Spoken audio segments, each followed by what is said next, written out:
तो पहला क्वेश्चन क्या बोल रहे थे, देखो इनमें से एक क्वेश्चन एग्जाम में पक्का आएगा, फुल गारंटी है। तो सारे क्वेश्चन इंपॉर्टेंट है, इनमें से एक क्वेश्चन पक्का आता है एग्जाम में बड़े मार्क्स में। क्वेश्चन क्या बोल रहे हैं, एक छात्रावास के मासिक व्यय का एक भाग नियत है तथा शेष भाग इस पर निर्भर करता है कि छात्र ने कितने दिन भोजन लिया है। जब एक विद्यार्थी ए को जो 20 दिन भोजन करता है 1000 रुपये देता है, जबकि एक विद्यार्थी बी को 26 दिन भोजन करता है, छात्रावास के व्यय के लिए 1180 रुपये अदा करने पड़ते हैं। नियत व्यय और प्रतिदिन के भोजन का मूल्य ज्ञात कीजिए। सो ऐसे क्वेश्चन हमने पहले भी कर रखे हैं। देखो नियत है और एक अतिरिक्त है, ठीक है। तो एक किराया हमारा नियत हो जा रहा है, ठीक है। जब मतलब छात्रावास का मतलब होता है हॉस्टल। क्वेश्चन नंबर हमारा है 4th का फर्स्ट, ठीक। सो क्वेश्चन क्या बोल रहे हैं, तो हम क्या बोल रहे हैं कि माना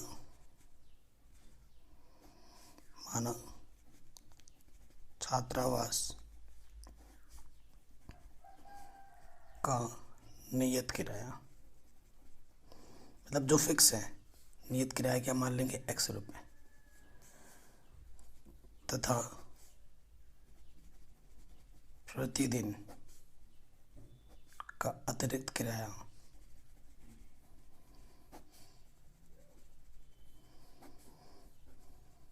y रुपये, ठीक है। ये हम मान लेंगे। इतना हो जाने के बाद आप क्या करोगे, अब आ जाओगे प्रथम शर्तानुसार।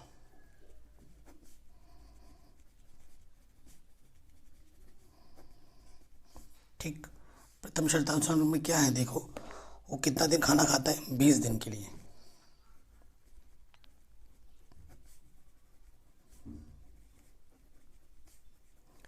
बीस दिन के लिए उसको कितना देना पड़ता है, 1000 रुपये। सो फिक्स कितना है, देखो x रुपये हमारा फिक्स है, और एक्स्ट्रा कितने दिन हो गए, 20 दिन। एक दिन का किराया कितना रुपये, y रुपये है, तो 20 दिन का कितना हो जाएगा, 20 रुपये। तो कुल राशि कितना दे देना, 1000। तो ये पहला समीकरण आ गया। ऐसे ही अब आ जाएंगे द्वितीय शर्तानुसार।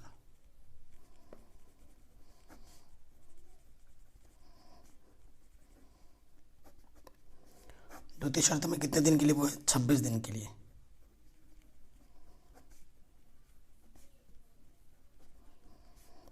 छब्बीस दिन के लिए उसको कितना देना पड़ता है, 1180 रुपये, ठीक है। तो 26 दिन के लिए क्या हो जाएगा, नियत किराया x रुपये, और 26 दिन के लिए क्या हो जाएगा, 26y, 1180 रुपये। ये दूसरा एक समीकरण मिल गया हमें। अब हमें इन दोनों समीकरणों को विलोपन विधि से हल करना है और हमें हमारा आंसर मिल जाएगा।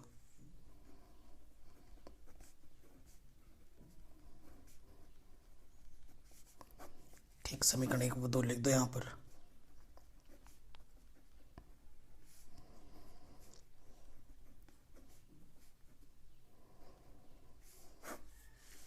तो x देखो गुणांक बराबर है, बहुत ही आसान हो जाएगा। और चिन्ह समान होने पर क्या करते हैं, घटाते हैं। घटाने पर चिन्ह बदलता है, प्लस माइनस का डब, माइनस के 6y, यहाँ से क्या आ जाएगा, माइनस के 180, 6 18,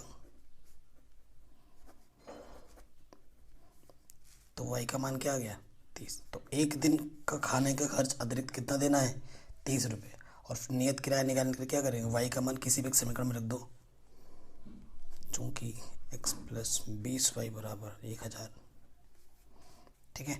और y का मान 30 है, यहाँ रख दो।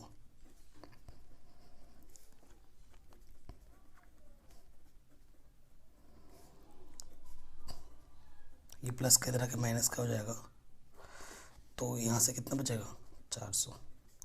सो जो आपका नियत किराया है हॉस्टल का, हॉस्टल में घुसते ही आपको इतने रुपए देने ही हैं, और उसके बाद जितने आप एक्स्ट्रा दिन खाना खाओगे उसको आपको एक एक दिन का कितना देना पड़ेगा, 30 रुपये। सो ये नियत किराया 400 रुपये हो जाएगा, और अतिरिक्त प्रत्येक दिन का जो अतिरिक्त भाड़ा है खाने का, वो कितना रुपये हो जाएगा, 30 रुपये हो जाएगा। तो ये हमारे रिक्वायर्ड आंसर है, और ये चीज़ आपको लास्ट में हिंदी में लिख देनी है। ठीक, आराम से हो गया ये क्वेश्चन। चलिए आगे बढ़ते हैं नेक्स्ट क्वेश्चन में। काफ़ी इंपॉर्टेंट क्वेश्चन देंगे सारे, इनमें से कोई सब एग्जाम में आ सकते हैं। चलिए नेक्स्ट क्वेश्चन है, एक भिन्न 1/3 हो जाती है जब उसके अंश में घटाया जाता है, और वह 1/4 हो जाती है जब हर में 8 जोड़ दिया जाता है, वह भिन्न ज्ञात कीजिए। ऐसे क्वेश्चन अभी हमने बहुत सारे किए हैं, ठीक है। भिन्न के लिए बात हो रही है तो हम बोलेंगे मानव व भिन्न।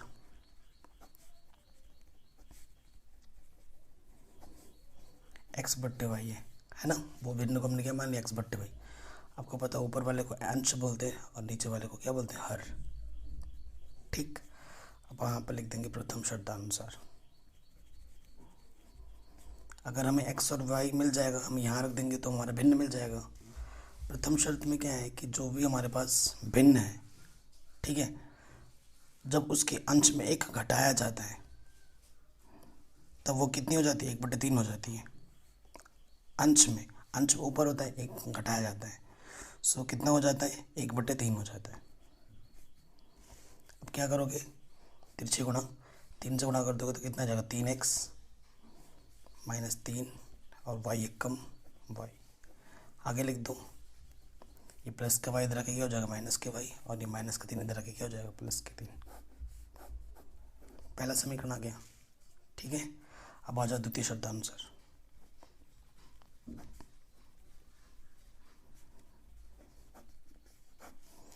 द्वितीय शर्त में क्या बोल रहे हैं, जो भी आपका भिन्न है, ठीक है, 1/4 तब हो जाती है जब उसके हर में 8 जोड़ दिया जाता है। ये हर है नीचे वाला, उसमें अगर 8 जोड़ो तो वो हो जाती है 1/4, ठीक है। सो अब आप कर दो तिरछे गुणा, तो यह क्या हो जाएगा, 4x, और इसको 1 से गुणा करेंगे तो वही रहेगा, ठीक है। तो ये प्लस का y इधर क्या हो जाएगा, माइनस के y, और इधर 8 बचा, तो ये समीकरण नंबर 2 हो गया। अब समीकरण 1 और 2 को विलोपन विधि से हल कर दो, आंसर आपको मिल जाएगा।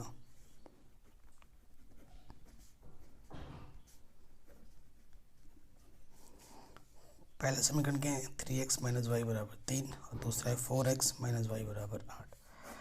सो देखो y के गुणांक बराबर है, आसान हो जाएगा।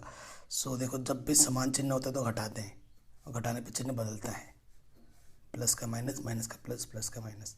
ये प्लस का माइनस का घटा, 3x में से 4x घटाएंगे, माइनस का x बचेगा, और यहाँ से माइनस की 5 बचेगा।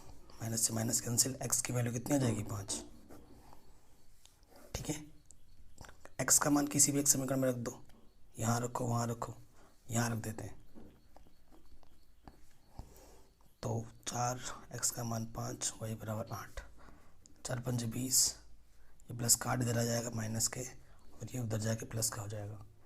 20 में से 8 क्या, कितना जाएगा, 12, तो y का मान कितना आ गया, 12। अतः भिन्न क्या हो जाएगी, x/y माना था, तो x का मान कितना है, 5, y का मान कितना है, 12, आंसर, ठीक है। तो ये क्वेश्चन भी हमने आराम से कर लिया है। चलिए थर्ड क्वेश्चन पे आ जाते हैं, थर्ड पार्ट पर। क्वेश्चन पढ़ लेते हैं पहले। कह रहे हैं यश ने एक टेस्ट में 40 अंक प्राप्त किए। जब उसके प्रत्येक सही उत्तर पर 3 अंक मिले तथा अशुद्ध उत्तर पर 1 अंक की कटौती की गई। यदि उसे सही उत्तर पर 4 अंक मिले तथा अशुद्ध उत्तर पर 2 अंक कटते हैं तो यश को 50 अंक अर्जित करता। टेस्ट में कितने प्रश्न थे, ठीक है। देखो जब भी आप टेस्ट देते हो तो आपके कुछ ना कुछ प्रश्न होते हैं। पहले मैं थोड़ा सा आपको बेसिक बताता हूँ यहाँ पर थोड़ा सा। देखो अगर सपोज़ करो आपने पूरे सही करने पे आपको सही क्वेश्चन अगर आपका सही होता है तो आपको 2 अंक मिलते हैं। अगर आपने 2 क्वेश्चन सही किए हैं तो आपको कितना मिलेगा, 2 × 2 यानी कि 4 नंबर मिलेगा। और जब आप एक क्वेश्चन गलत करते हो तो आपको वो पूरे मार्क्स काट देता है। यानी कि सपोज़ करो क्वेश्चन गलत करने पे आपको 2 नंबर कटता है एक क्वेश्चन गलत करने पे। अगर आप 2 क्वेश्चन गलत करोगे, 3 क्वेश्चन गलत करोगे तो कितने कटेंगे, 3 × 2 यानी कि 6 नंबर कट जाएंगे। और जब कटेगा यानी कि माइनस होता है, जब आप गलत करते हो तो वो नंबर आपके घट जाते हैं टोटल में से, और आप सही करते हो तो वो जुड़ते रहते हैं। आ रहा है समझ में। तो सही उत्तर के लिए जोड़ और गलत उत्तर पे माइनस लगेगा, ठीक है। तो क्वेश्चन में बोला कितने प्रश्न थे, माना ऐसे लिख दो, माना सही प्रश्नों की संख्या x तथा गलत प्रश्नों की संख्या वाई। ठीक है, और एक्स और वाई पता चल जाएंगे, दोनों को जोड़ देंगे तो कुल आ जाएगा प्रश्न, क्योंकि एक्स और वाई मिला के तो टोटल प्रश्न है ना हमारे, सही और गलत मिला के टोटल प्रश्न है। तो कुल प्रश्न कितने हमारे पास, कुल प्रश्न हमारे पास है एक्स प्लस वाई, और यही हमें क्या करना है, निकालना है। तो उसके लिए सबसे पहले हमें एक्स और वाई चाहिए। प्रथम शर्तानुसार आ जाओ।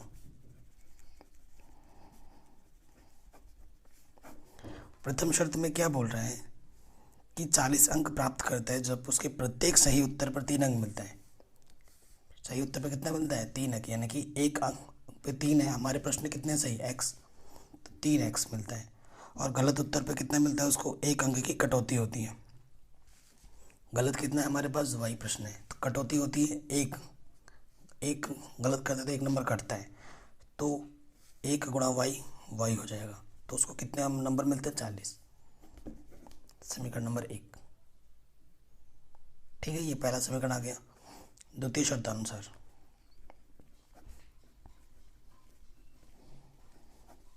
द्वितीय शर्त में क्या है कि उसको 50 नंबर मिलते हैं। ठीक है, अगर सही उत्तर पर 4 अंक मिले, मतलब सही प्रश्नों की संख्या कितने हैं, एक्स, तो उसको 4x कर देंगे। और गलत उत्तर पर कितना कटता है, 2 अंक कटता है, यानी कि 2y, तो उसको कितना मिलता है, 50 अंक मिलते हैं। ठीक है, तो देखो यहाँ से क्या कॉमन है, 2 कॉमन है, 2 दूनी 4, 2 बाहर आ गया, 2 कम 2, यहाँ से y बचेगा 50। यहाँ 2 गुणे में जाके बट्टे में आ जाएगा, काटोगे तो कितना जाएगा, 25। तो 2x माइनस वाई बराबर 25। ये मेरा दूसरा समीकरण है और ये मेरा पहला समीकरण था। समीकरण 1 और 2 को हल कर दो, x और y के मान आ जाएंगे।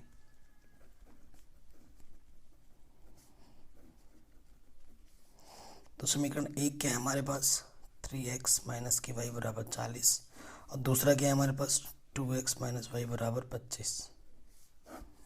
ठीक है, देखो चिन्ह समान है तो क्या करते हैं, घटाते हैं, और घटाने पे चिन्ह बदलता है। प्लस माइनस कटा, 3x में से 2x घटेंगे, x बचेगा। 40 में से 25 घटाएंगे तो 15 बचेगा। ठीक है, तो x का मान कितना आ गया, 15। अब x का मान किसी भी एक समीकरण में रख दो, चूँकि 2x माइनस वाई बराबर 25 था, x का मान 15 है, 15 रख देंगे, x की जगह पे 15 रख दिए, 15 दूनी 30। तो ये प्लस का 25 इधर आके हो जाएगा माइनस के 25, और माइनस के वाई इधर आके जाके प्लस का वाई हो जाएगा। तो यहाँ कितना जाएगा, वाई बराबर 5। तो मतलब गलत प्रश्न कितने थे, 5, और सही किसने किए उतने, 15। कुल प्रश्न अब आ जाओ। कुल प्रश्न क्या है हमारे पास, x प्लस वाई, एक्स का मान 15 है, y का मान 5 है, सो जोड़ देंगे तो आंसर कितना हो जाएगा, 20।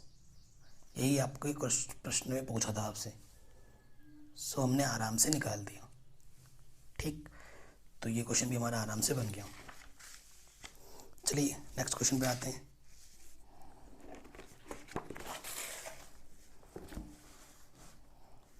बहुत ही इंपॉर्टेंट क्वेश्चन है, चौथा। ठीक है, इस क्वेश्चन में बहुत बच्चे गड़बड़ करते हैं और बहुत लोग बताते भी गलत हैं। क्या बोल रहा है क्वेश्चन, एक राजमार्ग पर 2 स्थान ए और बी 100 किलोमीटर की दूरी पर हैं।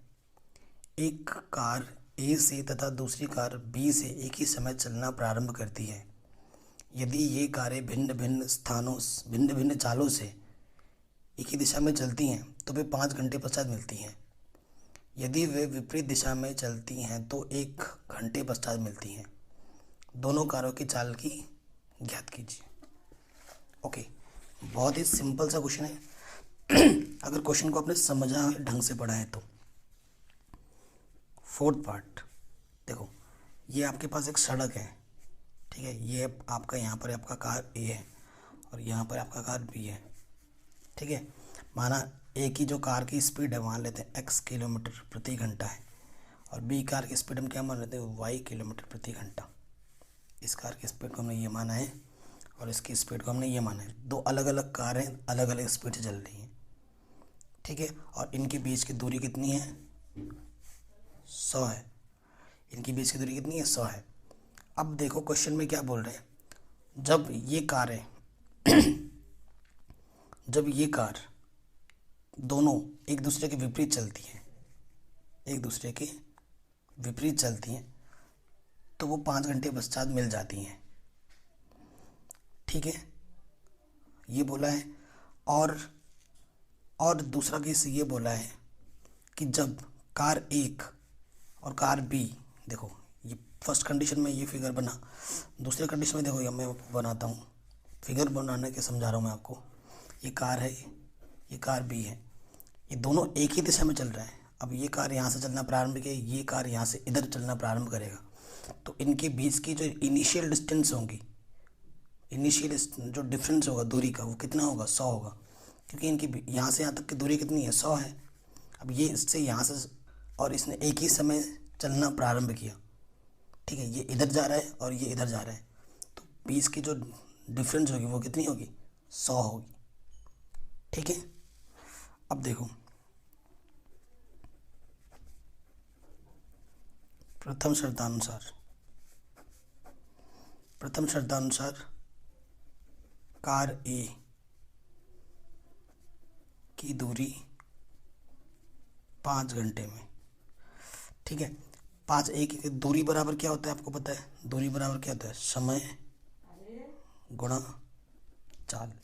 ठीक है, तो समय कितना है? 5 है, और चाल कितना है? x है। इसी तरीके से कार बी की दूरी 5 घंटे में वो क्या हो जाएगी? समय 5 घंटा है और चाल हमारा y है। ठीक है, और प्रश्नानुसार इसमें क्या बोला था इसने? प्रश्नानुसार सोचो कि कार ए और कार बी 5x - 5y, कितने इनके बीच का डिफरेंस कितना है? 100 है, तो ये 100 आ जाएगा। सो यहाँ से कॉमन क्या है? 5 कॉमन है, x - y 100, 5 गुणे में इधर आके बट्टे में आ जाएगा, 5 दूनी 10 0, तो x - y बराबर कितना जाएगा? 20। ये हमारा समीकरण 1 हो गया। ठीक है, अब हमें क्या करना है? द्वितीय शर्त में आ जाना है, दूसरा समीकरण। ठीक है, जब कार एक ही दिशा में हो, ठीक है, एक ही दिशा में जाए, जब ये भी इधर जा रहा है, ये भी इधर जा रहा है, ठीक है, एक ही दिशा में जा रहा है, तो इनके बीच का जो कॉमन डिफरेंस होगा, इनके बीच का जो कुल दूरी होगा वो कितना होगा? वो कितना होगा? 100 होगा, क्योंकि इनके बीच का अंतर कितना? 100 है। अब देखो 1 घंटे में कार ए की दूरी 1 गुणा x, समय गुणा चाल, यानी कि x, 1 घंटे में कार बी की दूरी वो भी कितनी होगी? 1 × y, समय, ये समय है 1 घंटा और ये चाल है, तो y, तो कुल दूरी कितनी होगी? x + y कितने होगा? 100 होगा।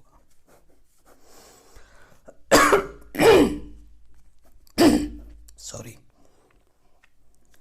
अब हमें क्या करना है? जो समीकरण 1 आया था और ये जो समीकरण 2 है, उन दोनों को सरल कर लो, आपको आपका आंसर मिल जाएगा।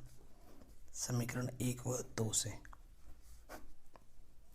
समीकरण 1 क्या है? x - y बराबर 20, और यह है x + y बराबर 100। दोनों को जोड़ देंगे तो y से y कटा, 2x बराबर 120, काटोगे 2 गुणे में इधर आके बट्टे में आ जाएगा, 2 × 12 0, तो x का मान कितना जाएगा? 60। तो कार एक ही चाल क्या है? 60 किलोमीटर प्रति घंटा, ये पहला आंसर है। x का मान किसी भी एक समीकरण में रख दोगे, x - y बराबर 20 है, x का मान कितना है? 80 है और 60 है, तो ये 20 प्लस का इधर के माइनस का हो जाएगा, और ये माइनस वाला उधर जगह प्लस का हो जाएगा। तो कार बी की स्पीड हमने y मानी थी, तो इसका आंसर क्या आ जाएगा? 40 किलोमीटर प्रति घंटा। तो ये आंसर है, आई थिंक आपको समझ में ज़रूर आया होगा। वीडियो को आप रिपीट करके भी देख सकते हैं, अगर एक बार में आपको थोड़ी सी अजीब लगी, दूसरी बार देखोगे तो आपको पूरा क्लियर हो जाएगा। ठीक है, तो ये क्वेश्चन भी हो गए। चलिए आगे बढ़ते हैं। लास्ट क्वेश्चन में, ये क्वेश्चन काफ़ी बार पूछा गया बड़े मार्क्स में, सबसे बड़े मार्क्स में, ठीक है। क्या बोल रहा है क्वेश्चन, एक आयत का क्षेत्रफल 9 वर्ग इकाई कम हो जाता है यदि उसकी लंबाई 5 इकाई कम कर दी जाए और चौड़ाई 3 इकाई बढ़ा दी जाए। सेकंड कंडीशन में बोल रहे हैं यदि हम लंबाई को 3 इकाई और चौड़ाई को 2 इकाई बढ़ा दें तो क्षेत्रफल 67 वर्ग इकाई बढ़ जाता है। आयत की विमाओं को ज्ञात करना है, ठीक है। बहुत ही शानदार क्वेश्चन है। मैं आपको फिगर बना के समझाऊंगा चित्र की मदद से। आयत आपको पता ही है, ये हमारे पास वास्तविक आयत है, मतलब जो जिसकी विमा में निकालनी है। माना जो लंबाई है, लिख देना, माना लंबाई x और चौड़ाई कितना मान लेते हैं y, ठीक है, ऐसे लिख देना, माना आयत की लंबाई x और चौड़ाई y मीटर, ठीक है, ये हमने मान लिया। तो ये जो हमारा वास्तविक आयत है, आयत का क्षेत्रफल क्या होगा, लंबाई गुणे चौड़ाई फॉर्मूला होता है, और लंबाई हमने क्या माना है x और चौड़ाई हमारे पास क्या है y, ठीक है।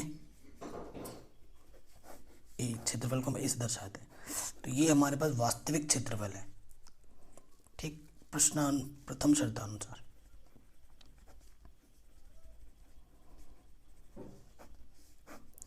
प्रथम शर्त में क्या बोल रहे हैं, थोड़ा मेजरमेंट चेंज कर रहा है।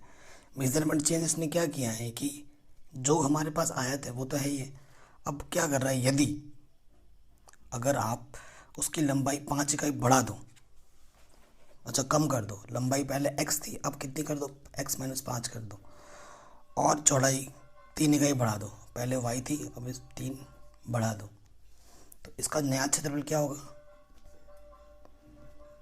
नया क्षेत्रफल ये लंबाई गुणा चौड़ाई x - 5 y + 3, ठीक है, गुणा करो xy + 3x -5y -15, ठीक है, ये आ गया।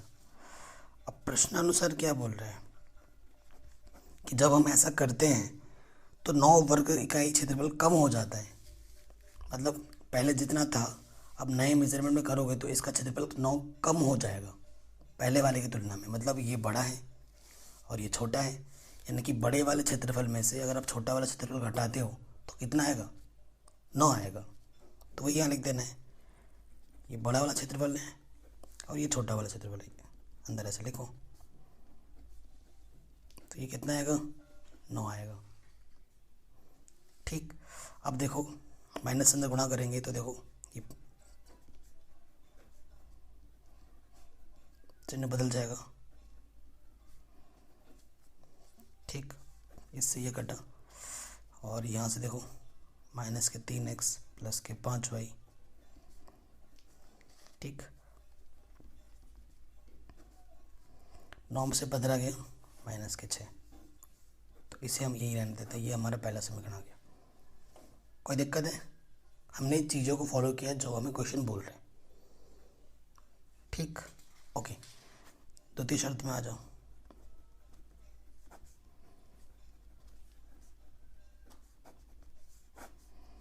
द्वितीय शर्तानुसार द्वितीय शर्त में क्या बोल रहा है, यदि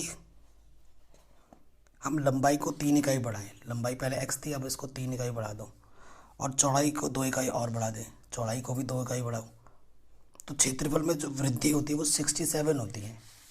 जो नया क्षेत्रफल बनता है वो नया क्षेत्रफल, ये लंबाई है, ये चौड़ाई है, xy 2x 3y 3 दूनी 6, तो जो नया क्षेत्रफल आता है वो उसमें 67 की बढ़ोतरी होती है, यानी कि ये क्षेत्रफल बड़ा है। अब मतलब इस बड़े में से अगर ये क्षेत्रफल हम घटाते हैं जो पहले था, सो उनके बीच का अंतर कितना आएगा, 67, तो ये लिखना है प्रश्नानुसार ये बड़ा,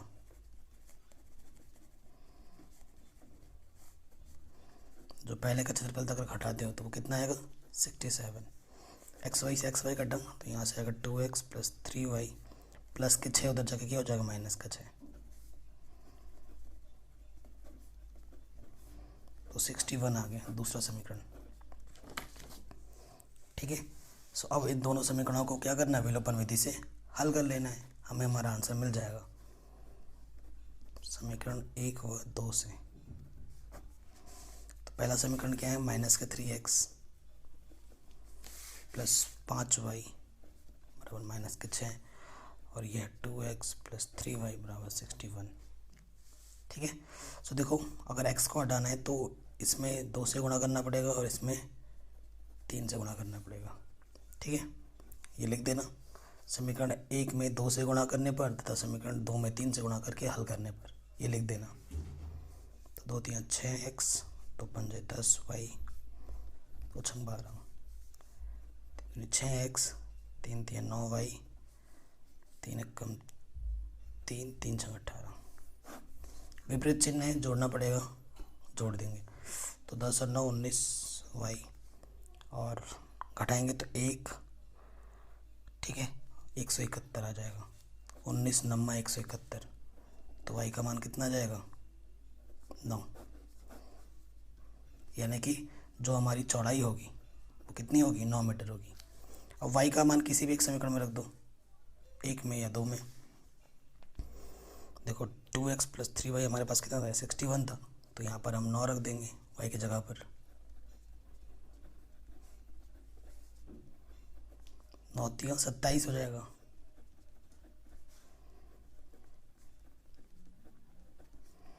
घटाओ, 11 में से 7 गया 4, 5 में से 2 गया 3, तो 2x बराबर 34, x बराबर 34/2, 2 कम 2 2 7 14, तो x बराबर कितना आ गया 17 मीटर।